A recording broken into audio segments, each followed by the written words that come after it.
Você está prestes a ter um colapso no seu trabalho.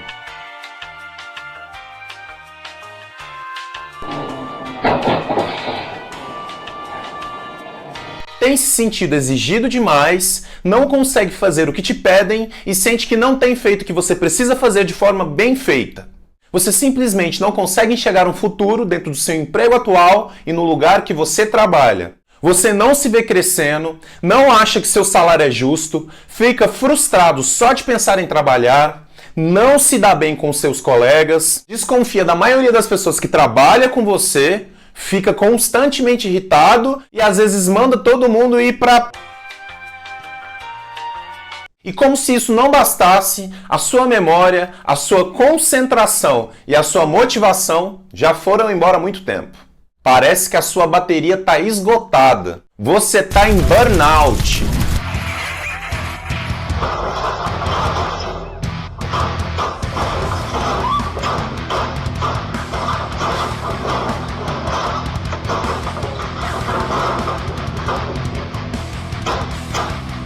Então fica aqui comigo que a gente vai falar sobre burnout, sobre essa síndrome que está se tornando cada vez mais comum na nossa sociedade e mudando a forma dela enxergar o trabalho e sua forma de trabalhar.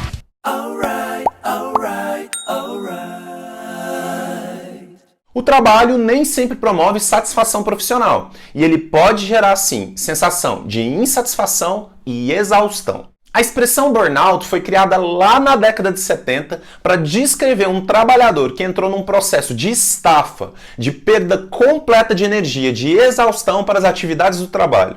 E esse nome burnout em inglês quer dizer exatamente isso, você queimar toda a sua energia, você não ter mais reserva de energia para usar dentro da sua vida, você superaquecer todo o seu sistema. A síndrome de burnout é uma consequência de um processo de estresse crônico que vem do ambiente de trabalho. No burnout, nós temos 3 principais características. Número 1, exaustão emocional. Número 2, despersonalização.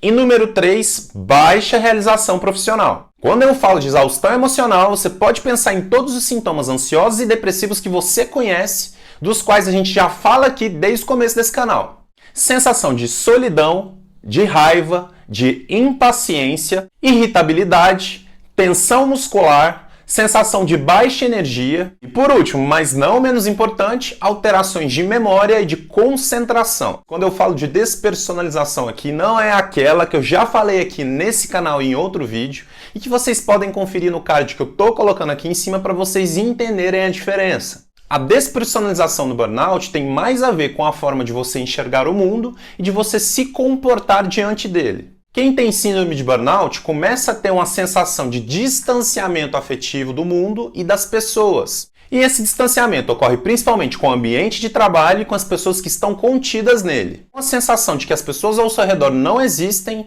e começa a ignorar a importância delas. E aí, a capacidade de se colocar no lugar do outro, de empatia de quem está passando por esse processo, pode acabar indo embora completamente. E a sensação de baixa realização profissional aqui nesse caso, como que ela se manifesta? Quem está passando por um processo de burnout tem a sensação clara de que pouco tem se alcançado dentro desse trabalho, que os esforços que ela realiza diariamente dentro desse local são em vão, de que muito pouco tem se alcançado dentro dessa atividade ou dentro desse lugar, e uma sensação clara e forte de desvalorização cumprindo essa função ou cumprindo essas rotinas de trabalho. Como vocês podem ver, a síndrome de burnout está totalmente ligada e tem muita coisa em comum com o transtorno depressivo. É muito comum que pessoas que passam pela síndrome de burnout, que começam a desenvolver esses sintomas decorrentes do ambiente de trabalho, passem também a levar esses problemas para outras áreas da vida, desenvolvendo um transtorno depressivo. E, inclusive, se você parar para pensar, é um pouco difícil a gente diferenciar a depressão do burnout. Afinal de contas, a depressão gera sintomas que fazem com que a pessoa desenvolva dificuldades na área de trabalho. E como eu disse anteriormente, o próprio burnout pode gerar a depressão. Então, como que a gente diferencia? Para você ficar craque, para você saber tudo sobre depressão e não confundir com burnout, clica no card aqui de cima que eu vou deixar uma playlist especial só sobre depressão para você. E uma pessoa que tem síndrome de burnout, além de também ter um risco maior de desenvolver transtorno depressivo, pode desenvolver também uma série de outras complicações. Essa pessoa fica mais propensa a ter queda da imunidade, doenças osteomusculares, cardiovasculares, a alterações gastrointestinais, como por exemplo úlcera, gastrites. E outra questão muito importante também que o burnout aumenta o risco é da ideação e das tentativas de suicídio. Em meados da década de 80, lá nos países desenvolvidos, lá nos Estados Unidos, no Canadá, foram feitas muitas pesquisas que constataram que a síndrome de burnout é muito presente entre os médicos e os enfermeiros principalmente. E essas pesquisas também perceberam que nesses profissionais afetados diretamente pelo burnout, o risco de pensamentos suicidas e tentativas de se suicidar eram muito mais altos. Se burnout pode gerar depressão, e se depressão gera pensamentos suicidas e tentativas de suicídio, então burnout pode gerar tentativas de suicídio.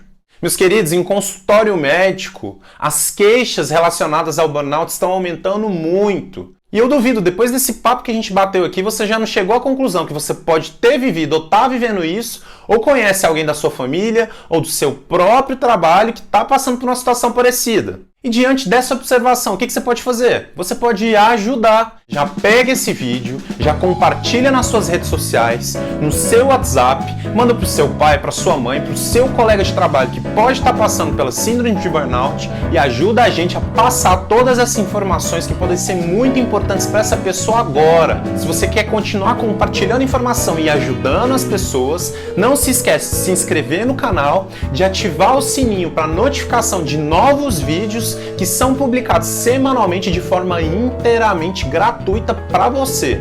E se você acha que você está conseguindo ajudar as pessoas que você ama, que você está conseguindo se observar melhor, resolver melhor os seus problemas, deixa seu like aqui no meu vídeo, comenta aqui embaixo, coloca suas dúvidas também nos comentários para a gente poder interagir. Você comentar aqui embaixo, a gente vai conversar, eu posso te dar uma orientação, a gente pode trocar uma ideia, vai ser super legal.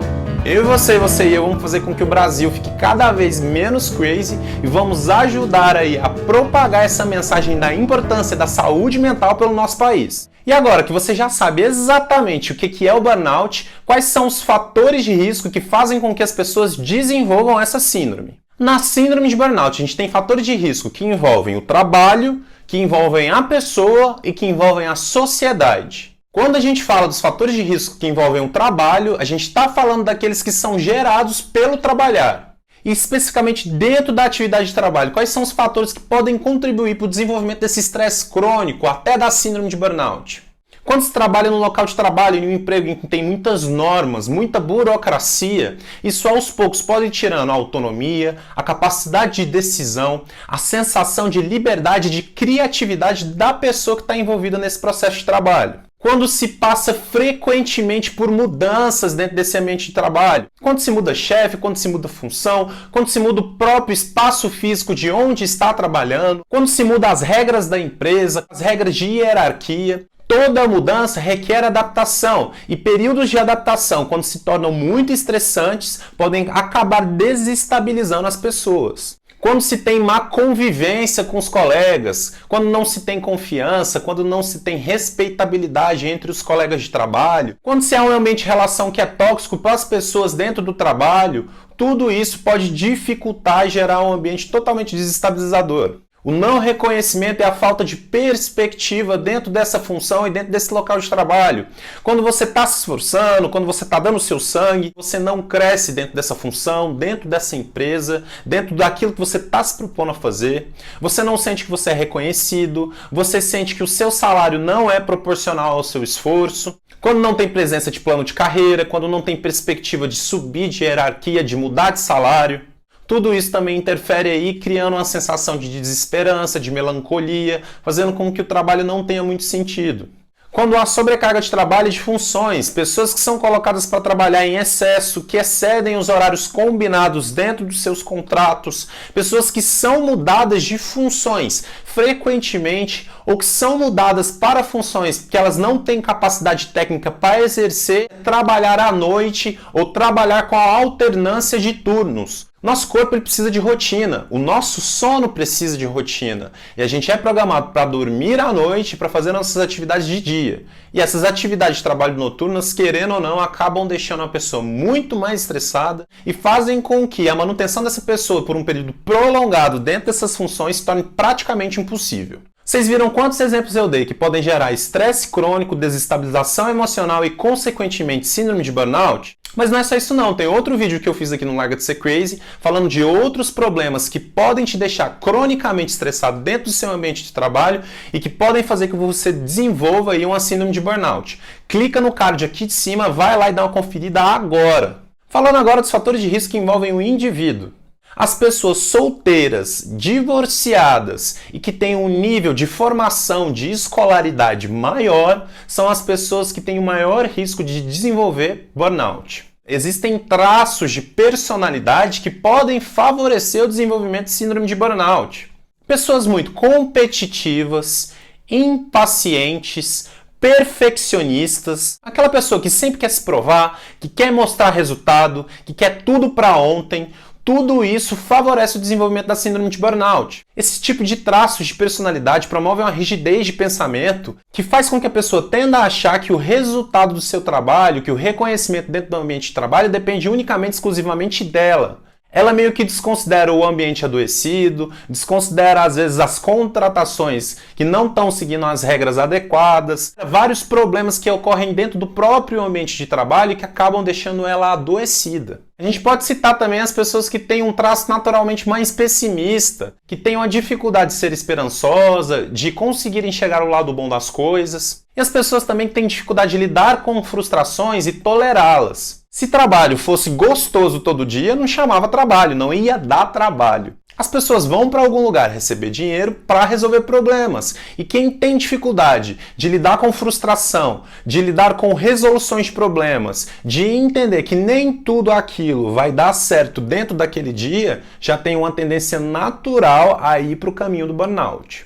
E para finalizar, os fatores de risco que envolvem a sociedade. Muita gente trabalha em lugares ou em funções que a pessoa detesta, que ela não gosta, mas que ela se mantém ali dentro daquele estresse, dentro daquela rotina desestabilizadora, por dinheiro, por fama, por sucesso, para demonstrar que ela está bem de vida para as outras pessoas. E por muitas vezes as pessoas escolhem, olha só a palavra que eu estou usando, escolhem permanecer em empregos que não estão fazendo bem para a sua saúde mental, para a manutenção de todos esses outros fatores. Outro fator social que pesa muito também, que tem tudo a ver com isso que eu acabei de falar, é a cultura. Nós vivemos numa cultura ocidental capitalista, que valoriza o trabalho, o ganho, o consumo, que valoriza as pessoas pelo que elas têm, pelo que elas conseguem produzir. Se você produz menos, se você trabalha menos, às vezes você é julgado, às vezes você é colocado como uma pessoa fracassada, como uma pessoa incapaz, como uma pessoa que não consegue, que não tem sucesso. Quando uma pessoa que está passando por burnout relata para os amigos, para os familiares que tem se sentido sozinha, irritada, desamparada, que não tem motivação para o trabalho, que não gosta do ambiente de trabalho, ela pode ser sim muito julgada. Às vezes essas pessoas não compreendem o que está se passando e podem acabar não fornecendo o suporte necessário que o indivíduo que está passando pela síndrome de burnout precisa. Como qualquer outra alteração de saúde mental, a síndrome de burnout precisa ser observada e precisa ser fornecido um apoio das pessoas que amam para que esse indivíduo consiga se erguer, consiga se levantar e sair disso. Você que está aí do outro lado, eu espero sinceramente que você não esteja passando por isso, que você esteja conseguindo se sentir realizado dentro do seu trabalho. Mas se você está começando a achar que você tem alguma dessas sensações que a gente falou aqui no vídeo hoje e que as coisas dentro da sua função e do seu local de trabalho já estão caminhando nesse rumo, procura aí a avaliação de um médico, de um psiquiatra, para que ele consiga te orientar e te colocar no caminho certo para que você fique estabilizado e se sinta bem trabalhando. Muito obrigado pela confiança, continuem por aqui com muita energia e muito combustível para trabalhar. Beijão, valeu, falou e tchau!